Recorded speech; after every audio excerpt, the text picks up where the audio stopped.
Oke. Bismillah, assalamualaikum warahmatullahi wabarakatuh.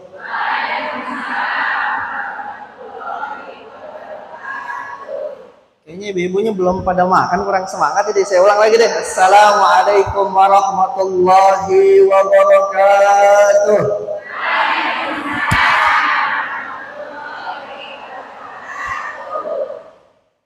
Sebelum saya mulai, saya briefing dulu. Kita ngajinya jangan terlalu serius, jangan terlalu lama. Kenapa? Karena ini malam. Jangan sampai nanti saya berceramah, ibu-ibu. Jangan. Siap? Siap ibu-ibu ngaji? Alhamdulillah. Alhamdulillahilladzi ja'ala as-sa'adata fi suhbati as-su'ada وأفاض من علومه وأسراره على قلوب العارفين والأولياء أشهد أن لا إله إلا الله وأشهد أن محمد رسول الله في كل لمحة ونفس عدد ما وسعه علم الله اللهم فصل وسلم وكرم ومجد وأذم على حبيبك المصطفى محمد الفاتح لما أخلق والخاتم لما سبق ناصر الحق بالحق والهادي إلى صراطك المستقيم وعلى آله وصحبه حق قدره ومقدار العظيم. Hadirin ibu-ibu yang dirahmati Allah Subhanahu wa taala, yang saya hormati, yang saya muliakan, para tokoh masyarakat baik RT atau RW, yang saya hormati, yang saya muliakan, para guru-guru kita, murabbi kita yang telah mengajarkan ilmu agama kepada kita, dan yang saya cintai dan saya hormati seluruh hadirin hadirat muslimin muslimat yang duduk pada malam hari ini. Insyaallah kita duduk pulang bawa berkah, amin. Amin ya Allah ya Rabbal alamin. Ibu-ibu, ini RT berapa ini? RW berapa ini? RW 3. RW 3. Ibu-ibu sama ini tim Madroh.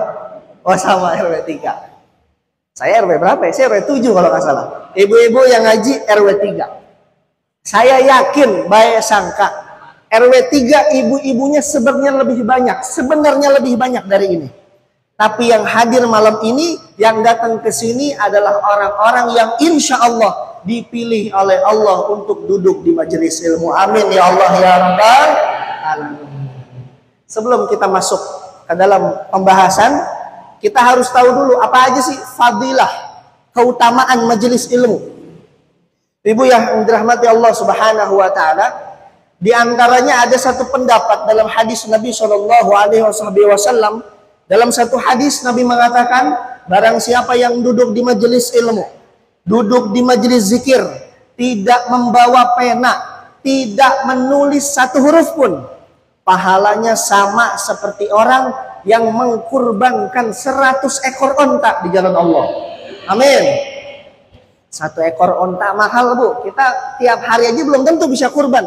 Ini cuma duduk aja walaupun dalam keadaan tidur di majelis ilmu, itu pahalanya sama seperti orang yang mengkurbankan 100 ekor onta di jalan Allah. Dan siapa orang, kata Nabi, yang ketika duduk di majelis ilmu ada satu malaikat yang Allah tugasin untuk cari orang yang sering duduk di majelis ilmu, sering duduk di majelis zikir. Ada satu malaikat. Apa nama malaikatnya? Ada yang tahu nggak nama malaikatnya apa, ibu-ibu? Ada yang tahu? Yang tahu saya kasih hadiah umroh. Waduh, amin. Gak ada yang kayak anda nggak tahu, nggak jadi berarti. Ada yang tahu nggak nama malaikatnya apa? Nama malaikatnya malaikat Sayyaroh. Apa ibu-ibu? Sayyaroh. Apa tugasnya itu malaikat? Tugasnya mencatat orang yang sering duduk di majelis ilmu, duduk di majelis zikir, doa-doanya dicatat oleh malaikat, dibawa ke langit untuk dilaporkan kepada Allah, sehingga Allah qabul hajat-hajat orang yang duduk di majelis ilmu. Alhamdulillah. Bahkan dijelaskan dalam satu hadis yang lain, di antara fadilah duduk di majelis ilmu, duduk di majelis zikir, sebelum dia sampai ke tempat majelis ilmu tersebut, dosa-dosa yang kecil yang terdahulu sudah diampuni oleh Allah. Alhamdulillah. Senang nggak kita ada duduk di sini, Bu? Bersyukur nggak kita dikasih nikmat sama Allah masih bisa duduk di sini? Bersyukur. Kebangetan kalau ada majelis bulanan, baik di Baitul atau pengajian RW, ibu-ibu tidak sempatkan hadir. Na'udzubillahi min. Jangan sampai kalau nonton sinetron pada kuat badannya. Kalau majelis taklim semua penyakit rematik keluar. Ada yang begitu nggak? Ada yang begitu? Kalau nonton sinetron, waduh, 1 jam, 2 jam. Dari 1 episode sampai 20 episode, khatam. Giliran baca, Ya Rabbi salli ala Muhammad, Ya Rabbi salli alaihi wasallam. Baru baca 10 menit, kaki langsung rematik, kram, gagal ginjal. Ayo, siapa begitu di sini? Ada nggak? Ada. Mudah-mudahan kita semua yang hadir di sini, Allah kasih izin panjang umur dalam taat ibadah. Amin. Allah jadikan setiap umur kita itu manfaat fid dunya wal akhirah. Kalau bicara umur, saya pengen pamer umur dulu sebentar. Saya sebenarnya nggak pantas sebenarnya dipanggil Ustadz karena umurnya masih 24. Saya kelahiran 2001, saya masih 24. Muka tua begini 24, Bu. Muka jelek begini 24 saya. Alhamdulillah. Karena pada ketawa, pada percaya umur saya 24 ini. Kayaknya rada ragu-ragu begitu, Ibu ini. Kalau saya aja yang muda masih mau ngaji, bagaimana dengan ibu-ibu kebangetan kalau kagak mau ngaji? Ada satu cerita, ibu-ibu mau dengar ya ceritanya? Oh enggak, Bu? Saya cerita ketika saya mondok, saya dipondokin sama orang tua dari umur 5 SD. 5-6 SD di Kiai Yusuf Mansur di Cipondoh, Darul Quran International Boarding School. Dilempar ke Tasik 10 tahun. MTS 3 tahun, MA 3 tahun, kuliah 4 tahun sambil mondok. Total berapa tahun? 10 tahun. Lama saya tolabul ilm, nyari ilmu. Dengan tujuan agar saya punya orang tua bangga. Padahal dulu saya nggak mau dipondokin. Saya dulu nggak mau dipondokin, nangis terus, nggak mau dipondokin. Walhasil, ketika saya masuk pondok ini saya sebenarnya nggak bisa ceramah. Dulu saya nggak bisa ceramah, dulu. Tapi ada satu cerita yang membuat saya bisa ceramah, ada barokah daripada ilmu yang membuat saya bisa berbicara di depan orang. Apa itu? Di 10 tahun yang lalu, ibu-ibu, saya punya orang tua wakafin tanah 2000 meter buat pondok pesantren. Setahun, 2 tahun mondok, 3 tahun mondok, sampai 10 tahun mau lulus, mau pulang ke Tangerang, saya mondok. Saya mikir-mikir, ini kok saya bisa ceramah, dikasih nikmat sama Allah, lancar ngomong ilmu depan orang. Kagak ada kelagapannya kalau kata orang Betawi, nggak ada nervousnya, tidak ada keringat dinginnya. Ini kira-kira barokah apa sih yang saya dapat? Dari mana nih barokahnya? Yang saya dapat sehingga saya diberikan kelebihan oleh Allah seperti ini. Walaupun ini titipan yang kecil dari Allah. Saya cari. Ternyata 10 tahun yang lalu, saya punya orang tua mewakafkan tanah untuk pondok pesantren. Saya tanya, Mah, ya dulu waktu mewakafin niatnya apa? Doanya apa? Nah, saya tanya, saya punya orang tua, ibu-ibu. Orang tua bilang, dulu ketika mewakafkan tanah, niatnya bukan untuk diri sendiri. Tapi niatnya, ya Allah, jadikan anak cucu keturunan saya orang-orang yang bermanfaat untuk urusan agama kelak. Ya Rabb, jadikan anak cucu keturunan saya orang-orang yang ilmunya manfaat di masyarakat. Ya Allah, jadikan anak cucu keturunan saya orang-orang yang ilmunya didengar dan ilmunya diambil oleh orang lain. 10 tahun yang lalu doanya, menghajatkan doanya kepada Allah. Hari ini saya merasakan doa orang tua saya. Apa pelajaran yang bisa diambil, ibu-ibu? Kalau anak kita mau jadi orang baik, kalau anak kita mau jadi orang soleh, hati-hati dalam berucap. Hati-hati dalam berdoa. Hati-hati dalam meminta. Karena Allah itu mencatat setiap yang keluar dari lisan kita. Makanya kalau bisa, yang keluar dari lisan harus yang baik-baik. Kalau lagi marah sama anak, harus yang baik-baik. Kalau nyumpahin anak, harus yang baik-baik. Udah pernah belum nyumpahin anak yang baik-baik kalau lagi marah? Gue sumpahin lu jadi menteri. Udah pernah belum gitu? Ada gak gitu? Ada gak, Bu? Belum ada, makanya nyengir juga ngerasa salah. Jago, ada yang di sini begitu. Gue sumpahin lu jadi wali kota Tangerang. Ada nggak begitu? Belum ada, kelihatan dari mukanya mah nih. Belum ada kayaknya mah. Itu kesalahan kita. Padahal apa? Doa orang tua itu luar biasa, kualitas doanya didengar oleh Allah Subhanahu wa ta'ala. Bu, saya punya ibu 10 tahun gak pernah ngejengukin saya. 10 tahun saya mondok gak pernah nelpon saya duluan. Saya sampai mikir, apa jangan-jangan gua anak pungut ya? Kagak ditelepon, kagak dijenguk. Apa anak adopsi, nemu di gerobak tempe apa gimana, saya nggak ngerti. Nggak dijenguk, nggak ditelepon. Saya punya ibu. Saya tanya sama ibu saya, Mah, kenapa dulu kok kuat 10 tahun nggak nelpon duluan ke anak, tidak menjenguk anak? Mak saya bilang, kalau mamah ingat kamu, bawaannya pengen nangis. Kalau mamah ingat kamu, kalau lagi kangen sama kamu nggak nelpon, dia cari anak yang hitam yang mirip sama saya, dia beliin baju. Tuh, mak saya tuh. Dicari anak-anak yang mukanya rada kucel kayak saya, dibeliin makanan. Dibeliin apa? Baju. Dibeliin sesuatu yang dia pengen. Buat menghilangkan rindu. Kata orang tua saya. Hari ini mudah-mudahan ibu-ibu saya doain kelak ke depan anaknya atau cucunya jadi orang-orang yang ilmunya manfaat di dunia wal akhirah. Amin. Anak-anak yang ke depan ketika kita sudah terkujur kaku di bawah tanah, yang akan mengirimkan hadiah Al-Fatihah untuk kita. Amin. Yang akan menggantikan ruku dan sujud kita. Amin ya Allah ya Rabbal alamin. Sedikit kita akan membahas tentang pentingnya menjaga hati ketika ibadah. Ibu-ibu yang dirahmati dan dicintai oleh Allah Subhanahu wa ta'ala, saya mau tanya ibu-ibu, datang dari rumah ke majelis ini niatnya karena Allah atau karena manusia? Aduh, nggak yakin saya.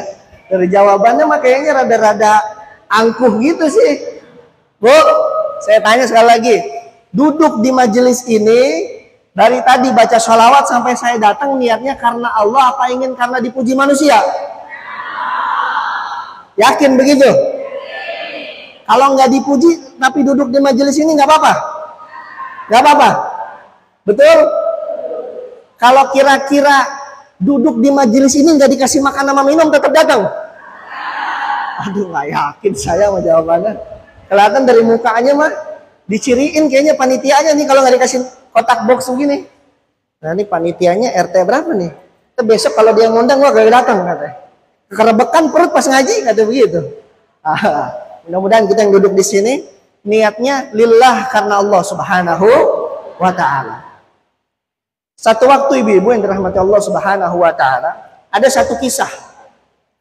Ketika Nabi SAW kumpul duduk dengan sahabat, Nabi bilang, apakah engkau ingin tahu betapa berharganya orang-orang yang Allah berikan kelebihan ilmu kepada dirinya?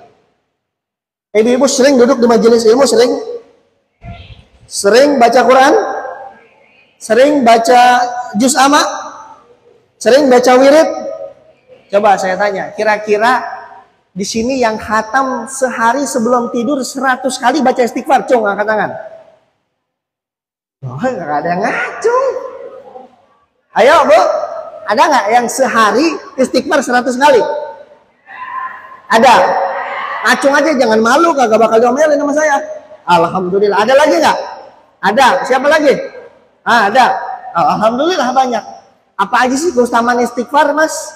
Kata Nabi, man lazima istighfar ja'alallahu lahu dhaukin makhrajan wa min kulli hammin farajan wa razaqahu min haitsu la yahtasib.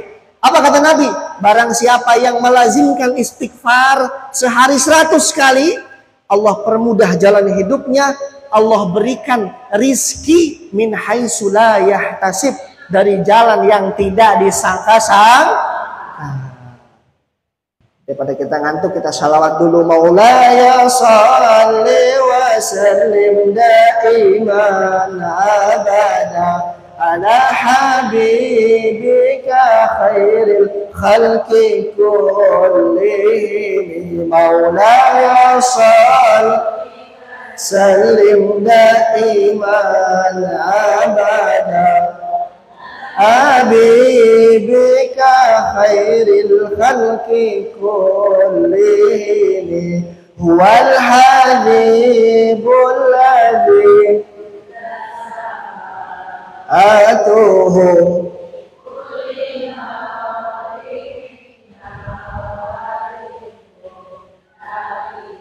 maulaya salli wa sallim man abada ala habibika khairil khalqi kullihim. Maulaya salli wa sallim man abada ala habibika khairil khalqi kullihim. Yang tadi kita bahas masalah istighfar. Yang kedua, Nabi bilang dalam hadisnya, barang siapa yang istighfar sehari 100 kali, dari mulutnya ketika dia beristighfar keluar satu huruf satu ampunan. Kira-kira Bu, Nabi itu orang yang sudah pasti masuk surga apa enggak? Bu, pasti masuk surga. Nabi itu makomnya al-ma'sum, sudah divonis masuk surga sebelum dia lahir. Nabi Muhammad. Kalau kita udah divonis belum? Kita baru divonis darah tinggi, tuh kita divonisnya begitu. Darah rendah. Kalau apa lagi? Asam urat belum cocok. Kalau maksum belum cocok. Apalagi? Migrain, kolesterol, modelan begitu nih cocok nih di muka-muka ibu-ibu tuh. Kalau makomnya maksum belum, jauh itu makomnya para nabi. Kalau kita mah makomnya masih begitu. Bu, pulang dari pengajian biasanya suka pada seger apa pada sakit? Seger, betul. Ada satu waktu jamaah nanya sama saya, Mas, kalau saya pulang dari majelis taklim, ibu-ibu, ini pala saya suka darah tinggi. Nah, saya tanya, ibu punya penyakit darah tinggi apa kagak ini? Gak ada. Udah ditensi sama dokter, stabil darahnya. Rematik gak ada. Darah rendah gak ada. Terus ibu dari mana? Kok bisa rematik, Bu? Kok bisa darah tinggi, darah rendah? Dia bilang, tadi Mas Ustadz, waktu saya ngaji itu di gor depan Masjid Baitul, di sebelah saya ada ibu-ibu pakai gelang emas. Saya pulang panas dingin minta sama suami, Bang, no mama no masih tua pakai aja no gelang emas. Dia mukanya kagak cakep-cakep amat, dibeliin sama lakinya gelang emas. Lah saya kagak, katanya. Hampir migran tuh ibu-ibu. Tetangga beli parabola, kita beli panadol. Kenapa? Hatinya gak dijaga. Kadar kita bisa bersyukur kadang tergantung nikmat orang lain. Betul apa betul? Bu, betul apa betul? Kadang-kadang kita suka menilai nikmat orang lain itu sebagai sesuatu yang kita inginkan. Contoh, kita lagi naik motor sama suami. Hujan, mobil kencang lewat. Kata dalam hati kita, aduh tuh orang enak bener punya mobil. Enak kagak kehujanan. Padahal dia kagak tahu tuh mobil nyicil sebulan 3 juta. Betul apa betul? Kita pakai motor kagak ada puyeng-puyeng tiap bulan. Ini orang bergaya pakai mobil nyicil sebulan 3 juta. Kita melihatnya apa? Nikmatnya aja. Nah, itu dinamakan hawa nafsu. Dalam diri kita hawa nafsu ada 9 tingkatan. Ibu-ibu, Kata Nabi, kullu bani Adam khata'un wa khairu khata'ina tawabun. Semua anak cucu Adam berdosa. Sebaik-baik yang pendosa adalah yang bertaubat. Kenapa sih kita bisa maksiat? Sebab di dalam diri kita ada hawa nafsu. Pertama, nafsu namanya ammarah. Ini nafsu dalam jiwa manusia ada namanya ammarah. Apa nafsu ammarah ini? Nafsu yang 100% ngajak kepada kemaksiatan. Kira-kira ibu-ibu ada di makom yang mana nafsunya nih? Ada kedua namanya nafsu lawamah. Apa nafsu lawamah? Nafsu yang 70% ngajak maksiat, 30% ngajak ibadah. Ada lagi namanya nafsu radiyah. Nafsu yang 50% ngajak ibadah, 50% ngajak maksiat. Ada namanya nafsu yang paling tinggi, yang paling bagus, namanya kamilah. Nafsu yang paling sempurna, 100% ngajaknya ibadah. Saya mau tanya sama ibu-ibu, sama kita semua yang hadir di sini, kira-kira kita ada di posisi yang mana hawa nafsu kita? Bu? Coba. Cung, siapa yang ketika sholat, ketika Allahu Akbar, tadi jemuran udah diangkat apa belum ya? Ini rada rintik-rintik sih ini kedengarannya. Kayaknya belum deh. Begitu, siapa yang di sini begitu? Ngacung. Hayo, kelihatan dari mukanya. Siapa yang ketika Allahu Akbar? Kayaknya token listrik bunyi ini. Si bapak belum ngisi apa itu ya? Siapa yang begitu di sini? Ada nggak? Siapa yang ketika takbir Allahu Akbar? Kayaknya tetangga ada yang masak nasi goreng ini. Wangi bener bumbunya. Ada yang begitu? Ada. Kenapa kita bisa nggak khusyuk dalam sholat? Kenapa kita bisa tidak konsentrasi dalam sholat? Karena kita belum merasakan nikmatnya ibadah. Ya udah kalau gitu kasih tahu Mas Adli nikmatnya ibadah itu gimana? Saya nggak bakal ngasih tahu. Yang ngasih tahu ulama. Saya juga sama, belum dapat nikmat ibadah. Apa kata ulama? Ketika kita sholat, ketika kita ibadah, harus 3 kuncinya. Lillah, fillah, billah. Apa yang pertama tadi? Waduh. Lillah, fillah, billah. Apa yang tadi Bu? Sebutin lagi. Karena Allah, untuk Allah, di jalan Allah. Apa tadi Bu? Karena Allah, untuk Allah, di jalan Allah. Ibadah kalau pengen cuman dipuji sama suami capek. Betul? Ngaji kalau cuman pengen dilihat sama tetangga biar dikata orang soleh, capek.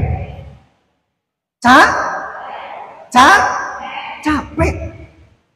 Betul, coba ibu-ibu ibadah, sholat ke masjid Baitul, di sop perempuan paling pertama, sholat sunnah duluan, orang belum azan kita udah sholat sunnah, Allahu Akbar. Biasanya ada orang ikut sholat, biasanya ada orang yang di belakang kita masuk ke dalam sop, dalam hati kita ngomong, kayaknya di Purati nggak ada yang lebih soleh dari saya. Suka begitu nggak? Jangan sampai. Kenapa? Karena terganggunya amal ibadah kita ketika hati kita tidak karena Allah. Bu, saya doain lah ibu-ibu yang belum nikah di sini, Allah kasih jodoh mudah-mudahan, amin. Yang amin yang belum nikah, yang udah kawin jangan amin lagi. Repot juga ini malam-malam. Ya, Bu. Yang amin yang udah nikah. Yang belum nikah yang amin. Yang udah nikah jangan amin. Yang udah nikah jangan amin. Ngapain amin? Ibu-ibu yang dirahmati dan dicintai oleh Allah Subhanahu wa taala. Yang kedua, ibadah itu kalau ingin dipuji, dilihat, dinikmati oleh makhluk, tidak menimbulkan keikhlasan di jalan Allah. Bagaimana sih biar sholat khusyuk? Sholatnya karena Allah. Bagaimana biar zikir khusyuk? Zikirnya karena Allah. Bagaimana ketika khidmah kepada suami biar khusyuk ngabdi kepada suaminya karena Allah, jangan karena suami. Ibu-ibu udah bikin masakan, suami pulang kerja nyiapin tuh nasi goreng. Kata suami, mah nasi gorengnya enak, tapi kayaknya kurang garam deh. Tersinggung nggak bu? Tersinggung, kenapa? Melayani suami karena suami, bukan karena Allah. Bu, maka saya pernah diceritain, dikasih nasihat sama saya punya guru, kalau jadi suami harus jadi suami Allah. Kalau jadi istri harus jadi istri Allah. Saya nanya, bagaimana maksudnya Kiai? Guru, maksudnya gimana? Kok jadi istri Allah? Kok jadi suami Allah? Maksudnya begini, kalau jadi istri ibadah, ngelayanin suami, didik anak harus karena Allah, jangan karena ingin anak kita balas budi. Kalau ngerawat suami, kalau melayani suami, jangan karena suami. Karena kalau besok suami kita tahu kita meninggal, baju kita dipakai sama bini muda. Betul nggak betul? Bu? Kalau ibadah harus karena Allah. Sholatnya harus karena Allah. Ngabdi ke anak, melayani anak, menolong anak harus karena Allah. Melayani suami harus karena Allah. Kalau karena suami, nanti ibadahnya, niatnya jadi belok. Hadirin jamaah yang dirahmati Allah Subhanahu wa taala. Yang kedua, kalau kita ingin hati kita bersih, kedua banyak baca sholawat. Saya mau ngasih amalan, ibu-ibu kalau mau catat boleh, kalau mau rekam boleh silahkan. Ini satu sholawat yang fadilahnya barang siapa yang baca sholawat ini sehari 300 kali, tidaklah di hari akhir nanti mendapat syafaat kecuali Nabi Muhammad jadi penolong dia. Saya ulangi fadilahnya, tidaklah seorang yang menghatamkan sholawat ini sehari minimal 300 kali kecuali nanti Nabi Muhammad di hari akhir, di yaumil kiamah, menjadi orang yang menolong orang tersebut. Apa mas sholawatnya? La ilaha illallah Muhammadur Rasulullah fi kulli lamhatin wa nafasin adadama wasi'ahu ilmullah. Saya ulang sekali lagi, dicatat. La ilaha illallah Muhammadur Rasulullah fi kulli lamhatin wa nafasin adadama wasi'ahu ilmullah. Saya ulang sekali lagi. La ilaha illallah Muhammadur Rasulullah fi kulli lamhatin wa nafasin adadama wasi'ahu ilmullah. Dibaca berapa hari? Berapa kali sehari? 300 kali. Yang kedua, apabila seorang rizkinya ingin dilancarkan oleh Allah, urusannya dilancarin sama Allah, keluarganya diberikan sakinah mawaddah warahmah oleh Allah, anaknya diberikan keturunan yang soleh-soleh oleh Allah, baca ya hayyu ya qayyum 1000 kali. Aduh mas, kebanyakan 1000 kali. Bu, banyak nggak 1000 kali sehari? Saya tanya, banyak nggak? Banyak ya. Sanggup nggak kira-kira? Metodenya dicicil.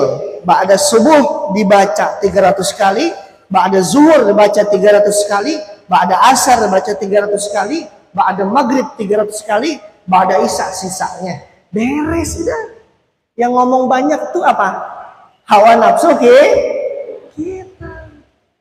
Yang selanjutnya, kalau pengen baik, kita punya keluarga, kita punya anak, cucu keturunan, baca yakni Al-Fatihah 25 kali, hadiahkan kepada anak kita, hadiahkan kepada cucu kita, hadiahkan kepada orang tua kita yang telah meninggalkan kita. Saya dulu teringat ibu-ibu, ketika orang tua saya ditanya, wabil khusus ibu saya, ketika ditanya apa yang menyebabkan, ini saya punya 3 bersaudara ibu-ibu. Kakak saya perempuan digontor, sudah lulus, sudah nikah. Adik saya sekarang digontor, dari SD semuanya mondok sama. Dan tidak ada yang berontak, mondok itu nggak ada yang pergi pulang kabur, itu nggak ada. Ketika ditanya ke ibu saya, apa yang bikin anak-anak ibu ini betah semua di pondok? Maka ibu saya bilang, sehari sebelum saya tidur, saya ingatkan, saya sebut nama anak-anak saya, untuk anakku Adi Hakim Alam Sori ya Allah, untuk anakku Fulana binti Fulana ya Allah, untuk anakku yang ketiga Fulana binti Fulana ya Allah, aku hadiahkan Al-Fatihah 25 kali sehari. Jadi kalau punya anak soleh, ibunya juga minimal walaupun belum ada di derajat soleh, tapi menuju jalan orang-orang soleh. Kira-kira kita udah belum bisa jaga lisan kita, bisa jaga hati kita, bisa jaga pandangan kita, bisa jaga telinga kita? Udah belum? Kalau belum, minimal dari lisan terlebih dahulu kita harus jaga. Hadirin jamaah yang dirahmati Allah Subhanahu wa ta'ala. Sehingga Nabi mengatakan dalam hadis yang lain, barang siapa yang sering bersalawat kepadaku selama hidup di dunia, maka kelak dia akan menjadi orang yang paling dekat dengan Rasulullah nanti di hari akhir. Bu, kira-kira saya mau tanya, ibu-ibu udah hatam sholawat sehari berapa kali? Berapa? 1000 lebih. Wah, pantas kelihatan mukanya bercahaya kalau malam. Bu, mulai malam ini, mulai hari ini, yuk kita janji sama-sama. Bukan kepada saya janjinya, janji kepada diri sendiri, janji kepada Allah, janji kepada Rasul. Ya Rasulullah, malam hari ini saya mau dawamin sholawat. Ya Rasulullah, malam hari ini sampai seterusnya saya mau dawamin zikir. Kenapa? Karena Nabi bilang, az-zikru mangsurul wilayah. Zikir itu ciri kekasih Allah. Pengen jadi kekasih Allah? Zikir. Kalau nggak pengen jadi kekasih Allah, jangan zikir. Al-maut kama sya'ale. Matinya seseorang tergantung kebiasaan. Ada tukang kue meninggal, yang sehari-hari disebut roti kacang, roti coklat, ketabrak, koma pas lagi sekarat. Pak, nyebut Pak, la talqina mautikum, talkinkan orang yang ingin mati. Disuruh talkin tuh orang tua. Pak, nyebut Pak, yuk ikut saya yuk. La ilaha illallah. Tuh bapak ngomong roti kacang, roti coklat, begitu katanya. Kenapa? Al-maut kama sya'ale, matinya seseorang tergantung kebiasaan. Jadi hati-hati dalam berucap. Sesuai dengan apa yang kita bicarakan selama hidup, itulah yang akan kita sebut ketika sakaratul maut. Maka ketika sakaratul maut ada 2 pilihannya, husnul khotimah atau su'ul khotimah. Apa aja sih mas ciri-ciri orang yang Allah takdirkan meninggal dalam keadaan baik? Pertama, man mata yaumil jum'ati aw lailatil jum'ati wuqiya min fitnatil qabri. Barang siapa yang wafat pada hari Jumat atau malam Jumatnya, wuqiya min fitnatil qabri, dia terbebas dari fitnah kubur. Terbebas dari fitnah kubur maknanya bukan dia nggak bakal disiksa, bukan bu. Hari-hari yang lain dia disiksa, ketika Jumat datang diliburkan siksanya sebab dia wafat di hari Jumat. Tuh maksud hadisnya begitu. Yang kedua, barang siapa yang wafat, ketika wafatnya ringan lisannya mengucapkan la ilaha dakhalal jannah, kata Nabi, masuk surga tanpa hisab.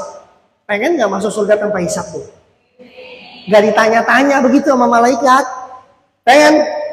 Yuk mulai malam ini sampai seterusnya, sampai Allah cabut ruh kita, kita dawamkan sholawat, kita dawamkan zikir yang diajarkan oleh para ulama.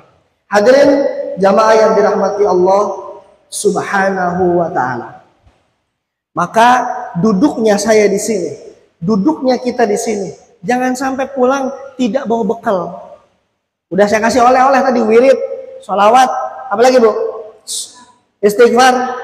Jangan sampai itu pulang cuman masuk telinga kanan, keluar beli rokok. Jangan sampai begitu tuh. Ya Bu? Masuk telinga kanan, keluar telinga kiri. Jangan sampai. Harus didawamkan dalam hati. Kenapa? Karena umur itu kagak ada yang tahu. Betul apa enggak Bu? Bu, saya mau nanya. Kira-kira kematian kita nanti pengen nggak kematian yang dijadikan pelajaran oleh orang lain atau yang disenangi oleh orang lain? Disenangi ya Bu ya? Atau dijadikan pelajaran sama orang lain? Ada dua pilihannya. Dan itu tergantung kebiasaan kita hari ini. Ada orang meninggal lagi sujud, tetangga sama yang diingat apa? Masya Allah, tuh ibu kemarin subuh masih sholat pinggir saya. Maghribnya meninggal lagi keadaan sujud. Ya Allah, senang banget saya kenal sama dia. Wafatnya husnul khotimah. Enak gak meninggal begitu? Enak. Ada ibu-ibu yang tiap hari ngomongin tetangganya aja kerjaannya. Beli tempe ngomongin tetangganya aja. Ada yang begitu? Ada orang? Ada banyak, tapi bukan di sini. Wah, dari muka-mukanya mah bukan tukang gibah nih yang duduk di sini nih. Ahli-ahli Allah semua. Amin. Ahli-ahli sholawat semua ini. Amin. Pas meninggal tuh si ibu-ibu yang tukang gibah, kata tetangganya, alhamdulillah Pak, tetangga kita mati juga itu. Hari-hari kita diomongin aja sama dia tuh. Sampai budek kuping kita itu dengerin omongan dia. Mati juga itu dia diangkat sama malaikat maut. Pengen gak begitu? Jangan. Maka yuk kita tebar kebaikan, tebar kemanfaatan, tebar ilmu yang manfaat. Sampaikan tuh ilmu walau satu huruf. Kata Nabi. Di pulang dari majelis ini kasih tahu nih Bu sama suami kita. Kasih tahu sama anak kita nih. Kata Mas Adli tadi nih duduk di majelis. Nih, baca istighfar. Baca sholawat. Baca ya hayu ya qayyum. Agar apa? Agar kematian kita nanti semuanya husnul khatimah. Ibu-ibu jamaah yang dirahmati Allah Subhanahu wa taala, kata Nabi, usahain, kata Nabi, satu amalan yang Rasulullah ajarkan. Usahakan, kata Nabi, kalau sebelum tidur itu dalam keadaan wudu. Jangan sebelum tidur suruh suami ngebalsemin badan dulu. Pak, kerokin dulu Pak, masuk angin. Wudu kagak? Apa kagak? Kentut aja dibanyakin. Masuk angin katanya. AC nggak kuat, kipas nggak kuat. Wudu lupa. Aduh, kerjaan begadang nonton sinetron. Nauzubillahi min. Jangan sampai itu begitu tuh. Sebelum kita tidur, usahain wudu. Apa sih fadilah wudu? Menama 'alal wudu'i fa adrakahu bil mauti fi tilka lailati fahuwa indallahi syahid. Kata Nabi, barang siapa menama sebelum tidurnya dia berwudu, malamnya dia wudu, paginya ruhnya sudah dicabut oleh Allah, wafat dalam keadaan mati syahid. Amin. Jangan amin doang, lakuin. Amin, amin ya Allah ya Rabbal.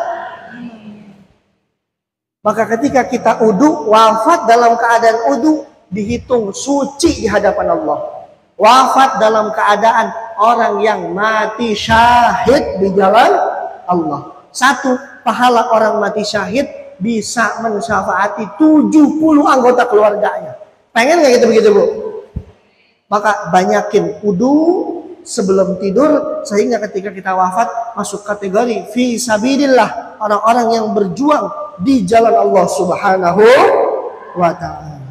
Allahumma salli wa sallim ala sayyidina wa maulana Muhammadin. Allahumma salli wa sayyidina wa maulana Muhammadin adada ma fi ilmillahi salatan daimatan bidawabil mulkil ladzi sallim salatan daimatan bidawabil mulkil ladzi Allahumma shalli wa sallim ala sayyidina Muhammadin Allahumma salli wa sallim ala sayyidina Muhammadin wa maulana Muhammadin adada fi ilmillahi salatan daimatan bidawabil mulkil ladzi sallim salatan daimatan bidawabil mulkil ladzi.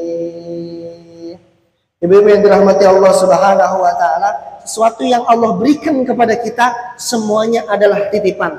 Anak titipan, suami titipan, harta titipan, jabatan titipan. Tahta, harta, seluruh yang Allah berikan, seluruhnya adalah titipan dari Allah. Maka setiap sesuatu yang dititipkan satu waktu akan diambil oleh pemiliknya. Betul apa betul? Besok kita senang hari ini suami kita PNS. Kalau udah pensiun, habis udah tuh episode PNS-nya. Betul apa betul? Hari ini masih gagah ibu-ibu, masih bisa datang ke sini, masih bisa jalan, masih bisa olahraga. Kalau udah sakit, barangkali sudah selesai episode sehatnya. Ibu-ibu punya hartanya banyak hartanya, di mana-mana sahamnya, asetnya di mana-mana. Tapi cuman aset yang diem, nggak dijadikan sesuatu yang berguna di jalan Allah. Besok kita mati jadi perebutan anak, habis aja tuh kisah harta kita. Betul apa betul? Maka yuk jadikan setiap harta, tahta, kedudukan, titipan yang Allah berikan kepada kita sesuatu yang kelak akan manfaat di hari akhir. Maka saya mau ngajarin Bu, kalau sedekah itu yang ikhlas walaupun kecil. Catat tuh rumusnya, ikhlas walaupun kecil. Jangan gede tapi ngungkit. Yang repot gede tapi ngungkit. Ada majelis taklim dekan celengan. Saku kiri 2.000, saku kanan gocap. Orang lain mah disumpet-sumpetin tuh masukin begini. Biar nggak kelihatan, kita mah dijembrengin dulu tuh gocapnya. Masukin, nggak dilipat enggak, dilama-lamain masuk gitu, biar dilihat sama orang. Asik gitu, gocap, masuk aja.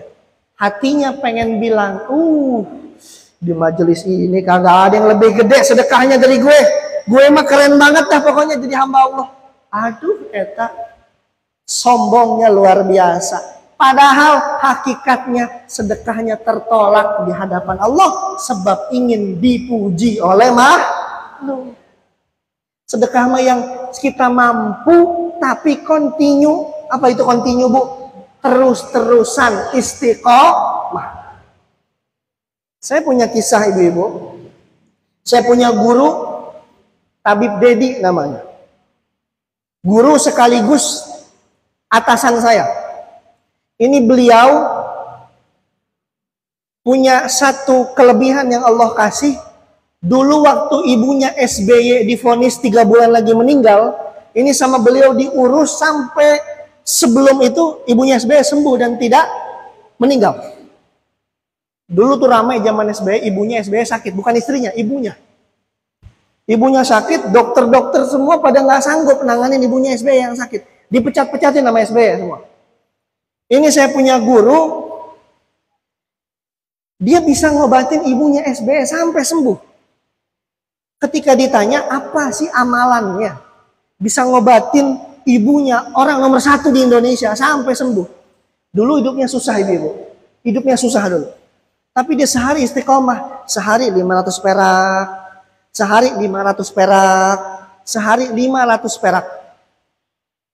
Udah dikasih nikmat sama Allah, naik derajatnya, sehari 5.000, sehari 5.000, sehari 5.000. Dikasih nikmat lagi sama Allah, sehari 50.000, sehari 50.000. Kalau kita makan sebulan sekali 50.000, baru ngungkit nate apa? Ngungkitnya seumur hidup kita mah. Saya tuh di Baitul tuh keramik saya yang beli tuh. Emang matung berapa? Bocah katanya. Ngungkitnya lama. Kalau orang lain ditutup-tutupin itu apa? Sedekah. Itu saya punya guru 50.000 sehari. Dikasih nikmat lagi sama Allah, sehari 100.000. Dikasih nikmat lagi, sehari 500.000. Sampai hari ini Allah berikan nikmat kepada beliau, sehari sedekahnya, sehari keluar 1 juta rupiah satu hari. Satu hari 1 juta rupiah. Kenapa? Dari sesuatu yang kontinu kecil. As-shadaqatu turadul bala wa tutawwirul umur. Kata Nabi, sedekah menolak bala dan manjangin umur. Sedekah itu buka pintu-pintu rizki yang lain. Min haitsu la yahtasib, dari jalan yang tidak disangka-sangka. Hari ini dulu beliau orang susah. Saya punya guru, beliau orang susah. Semenjak sedekah, sehari sekarang 1 juta. Sehari 1 juta.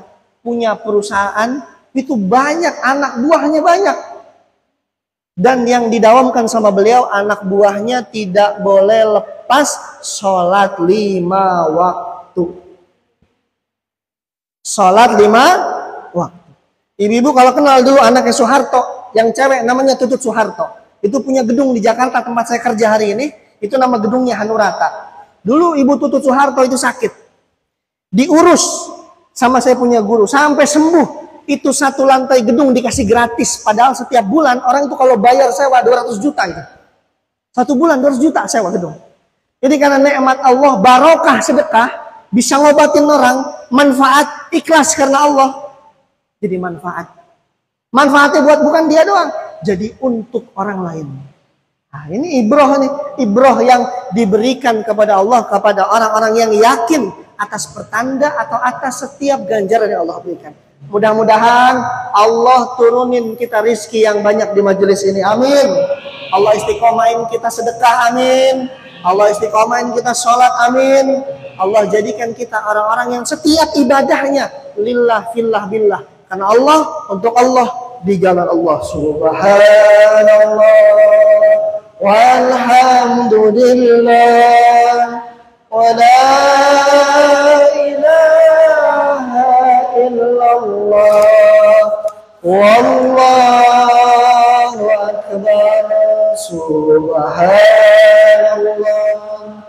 walhamdulillah wa la ilaha illallah wallahu akbar. Subhanallah walhamdulillah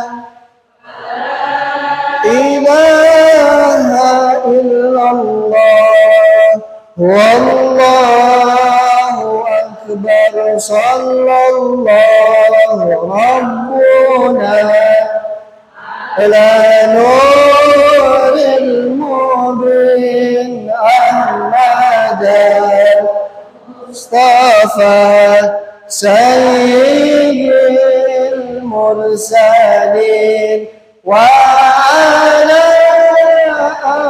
alihi wa sahbihi wa ala alihi wa sahbihi ajma'in. Jam berapa sekarang? Lanjut. 10 menit lagi. Ngantuk kayaknya nih. Kita kasih tips bagaimana caranya agar sholatnya nikmat, ibadahnya nikmat, sujudnya nikmat, sedekahnya nikmat. Wabil khusus dalam bab sholat. Pertama, ibu-ibu ketika sholat. Kalau kita sholat ngadep kepada siapa, Bu? Allah. Maka Nabi mengatakan anta abudallaha ka'annaka tara fa in lam takun tara fa innahu yara. Engkau ibadah seakan-akan menyaksi kepada Allah. Kalau nggak mampu merasalah disaksi oleh Allah. Ini kalau ibadah kita belum merasa Allah tuh mana sih? Kok lagi sholat nggak kelihatan Allahnya? Kalau nggak mampu kayak gitu, mampu merasalah dilihat sama Allah. Kalau dulu waktu kita belajar sholat sama orang tua kita, sama guru ngaji kita, itu kita belajar sholat, guru ngaji megang cepretan, takut apa kita? Apa enggak, Bu? Takut apa enggak? Takut. Kenapa? Karena dilihatin, disaksikan, diperhatikan. Begitu juga dalam sholat. Ketika sholat merasa diperhatikan oleh Allah, itu lebih baik daripada sholat tidak khusyuk. Maka hati-hati ibu. Ketika sholat harus tahu ilmu sholatnya. Wudu harus tahu ilmu wudunya. Rukun sholat harus tahu rukun sholatnya. Maka ketika Allahu Akbar, nikmat sholatnya, meneteskan air mata, hatinya merasa dekat, taqarrub ilallah. Dekat sama Allah ketika sholat. Karena Nabi bilang kalau mau tahu hamba itu ketika dekat sama Allah kapan? Kata Nabi, lihatlah ketika hamba tersebut sedang sholat. Jadi kalau kita merasa sholat kita hanya sekedar ruku, sujud, salam pulang, ruku, sujud, ai minta kepada Allah mah banyak. Ya Allah pengen kaya 7 turunan. Ya Allah utang lunasin. Lu yang utang, Allah yang tanggung jawab, kata Allah. Gitu kan? Ya Allah minta anak soleh, sholatnya 3 menit. Mintanya banyak sebuku. Nuntutnya banyak, sujudnya lah pendek. Harusnya terbalik, sujudnya dibanyakin, sholatnya dihusuin. Baru Allah, oh bener hambaku ini sujudnya. Mujinya bener sama aku. Udah deh, aku kasih nikmat aja. Bu? Udah ngantuk belum ini? Udah kipas-kipasan aja ini. Ini udah pada basah ini. Saya udah basah ini di depan ini. Insya Allah kita dapat berkah di majelis ini. Amin. Kita dapat berkahnya duduk di majelis ilmu, duduk di majelis zikir. Hadirin jamaah yang dirahmati Allah Subhanahu wa taala. Tadi dari Jakarta saya 1,5 jam macet. Ngebut, cuma ingat ada majelis, ada jadwal majelis ini malam. Kalau ibu-ibu datang ke sini tidak semangat, kalah sama yang ganteng. Betul? Saya dari Jakarta 1,5 jam nanti habis ceramah balik lagi ke Jakarta saya. Jadi ibu-ibu harus semangat, datang semangat. Kenapa? Karena setiap langkah orang yang menuju majelis ilmu itu kalau dibukain hakikat sama Allah tuh dosa-dosa kita rontok di jalan tuh. Dan setiap pohon yang kita lewati, pasir yang kita injak, debu yang kita injak, nanti bersaksi di hadapan Allah. Ya Rabb, noh ibu itu mah jangan disiksa ya Allah. Saya ini debu nih, saya diinjak sama sendal dia menuju ke majelis ilmu. Ada daun yang lihat kita jalan menuju ke majelis ilmu. Si pohon tersebut bicara kepada Allah, ya Rabb, saya jadi saksi. Ini orang telah melangkahkan kakinya di jalan Allah Subhanahu wa taala. Mudah-mudahan itu saja yang saya sampaikan bermanfaat. Minta doanya semoga selamat sampai tujuan. Saya doakan ibu-ibu panjang umurnya dalam taat dan ibadah. Allah berikan nikmat ibadah kepada kita. Allah istiqomahkan kita dalam ibadah. Allah istiqomahkan kita dalam ngaji. Dan mudah-mudahan kelak kita akan berkumpul lagi di surganya Allah Subhanahu wa ta'ala. Sebelum kita tutup, saya izin duduk, kita zikir bersama-sama. Mari kita pejamkan kedua mata kita ibu-ibu. Hudurul qalbi ma'allah. Hadirkan hatinya kepada Allah Subhanahu wa ta'ala. Sebelum kita berdoa, alangkah baiknya kita tutup majelis ini dengan berzikir bersama-sama. Mari kita bermuhasabah bersama-sama. Kita dengarkan satu syair. Syair yang mengingatkan kita kepada dosa-dosa kita selama ini. Dari mulai kita balik sampai detik ini. Kita punya dosa. Dosa kepada suami, dosa kepada tetangga, dosa kepada anak, dosa kepada orang tua. Hari ini orang tua kita sudah tidak bisa kita tatap lagi wajahnya. Selama kita hidup, belum banyak kita bakti kepada mereka. Mari kita resapi syairnya, kita bermuhasabah, kita resapi bagaimana nikmatnya meminta ampun kepada Allah Subhanahu wa taala. Ilahi nas qulil firdaus si'ana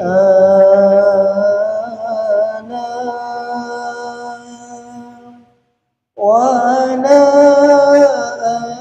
aqwa ala naril jahim.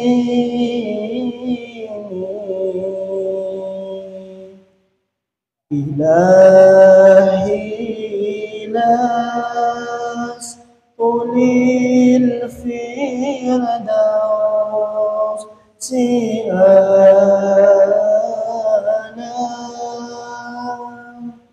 wa la aqwa ala naril jahim.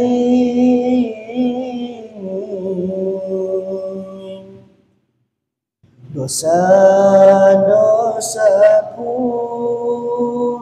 bagaikan pasir di pantai. Ampunkanlah hamba-Mu ini yang penuh dosa. Bila Kau ampuni, Kaulah Tuhanku yang pengampun. Kemana lagi kami memohon selain kepadamu. Ilahi las qulil firdaus si'ana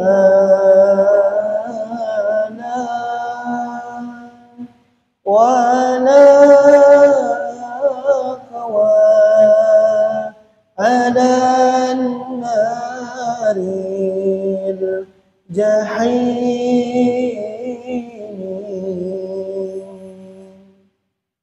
Ibu-ibu jemaah dirahmati Allah Subhanahu wa taala, mari kita tutup majelis ini dengan pembacaan istighfar bersama-sama. Astaghfirullahaladzim wa atubu ilaih. Astaghfirullahaladzim wa atubu ilaih. Astaghfirullahaladzim wa atubu ilaih.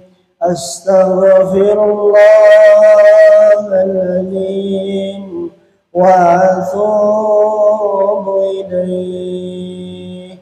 Mari kita angkat kedua tangan kita, kita bermunajat kepada Allah Subhanahu wa taala. Amin amin ya Allah ya rabbal alamin. Allahumma bihaqqil Fatihah wa bisyiril Fatihah wa biqaramatil Fatihah wa bimu'jizatil Fatihah. Allahumma ya dafi'al bala ya Allah. Allahumma ya dafi'al bala ya Rahman.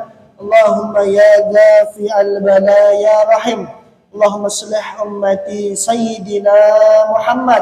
Allahumma arham ummata Sayyidina Muhammad. Allahumma jibur ummata Sayyidina Muhammad. Allahumma astur ummata Sayyidina Muhammad. Ya Allah ya Tuhan kami, ampunilah dosa-dosa kami ya Rabb. Dosa kecil, dosa besar, sengaja, tidak sengaja, terang-terangan maupun bersembunyi ya Rabb. dosa kepada suami kami ya Rabb, dosa kepada istri kami, dosa kepada anak kami ya Allah, dosa kepada tetangga kami ya Rabb. Ya Rabb, wabil khusus dosa kepada orang tua kami ya Allah. Hari ini sudah tidak bisa kami tatap lagi wajahnya ya Rabb. Selama mereka hidup kami belum banyak mengabdi kepada mereka, belum banyak memberikan kebahagiaan kepada mereka ya Rabb. Ya Rabb, jadikan alam barzah orang tua kami raudhah min riyadil jinan, taman-taman surgamu ya Rabb. Ya Rabb, jauhkan orang tua kami dari siksa api neraka-Mu yang pedih dan menyakitkan tersebut ya Rabb. Ya Allah ya Rabbana ya Allah jalla jalaluh. Ya Rabb, kalau hari ini, kalau malam hari ini orang tua kami sedang disiksa di alam kubur ya Rabb, hentikan siksa kuburnya, ganti dengan nikmat kubur ya Allah. Ya Allah jalla jalaluh, ya Allah jalla jalaluh. Ampunilah dosa kedua orang tua kami yang masih hidup ya Rabb. Panjangkan umurnya dalam taat dan ibadah ya Allah. Berikan panjang umur untuk terus beribadah ya Rabb. Kalau Kau izinkan cabut nyawa kami, cabut nyawa keluarga kami, cabut nyawa orang tua kami, jadikan kematian kami, orang tua kami, guru-guru kami, orang-orang yang kami cintai, wafat dalam keadaan husnul khatimah. Jauhkanlah kami dari kematian yang buruk, su'ul khatimah. Ya Rabb ya Allah jalla jalaluh. Izinkan ketika sakaratul maut menjemput, lisan kami ringan mengucapkan kalimat La ilaha illallah. Ya Allah ya Rabbana, ya Allah jalla jalaluh. Kami di sini semua sudah berumur ya Rabb. Anak-anak kami semua sudah dewasa ya Rabb. Jadikan anak cucu keturunan kami orang-orang yang soleh soleha ya Rabb. Jadikan anak cucu keturunan kami orang-orang yang ahli dalam agama-Mu, ahli sujud, ahli sedekah, ahli Quran, ahli infak, ahli wakaf ya Rabb. Ya Rabb, jadikan anak cucu keturunan kami orang-orang yang meneruskan perjuangan kami ya Rabb. Ya Rabb, jadikan anak cucu keturunan kami orang-orang yang kelak ketika kami wafat, mereka ingat kepada kami, mengirimkan hadiah amal salehnya kepada kami ya Rabb. Wa sallallahu ala sayyidina Muhammadin nabiyil ummi wa ala alihi wa sahbihi wasallam. Walhamdulillahi rabbil alamin.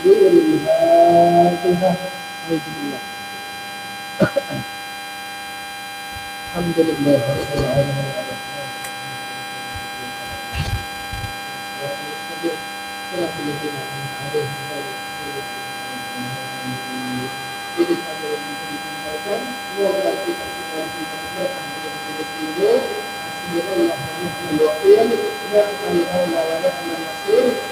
Assalamualaikum warahmatullahi wabarakatuh.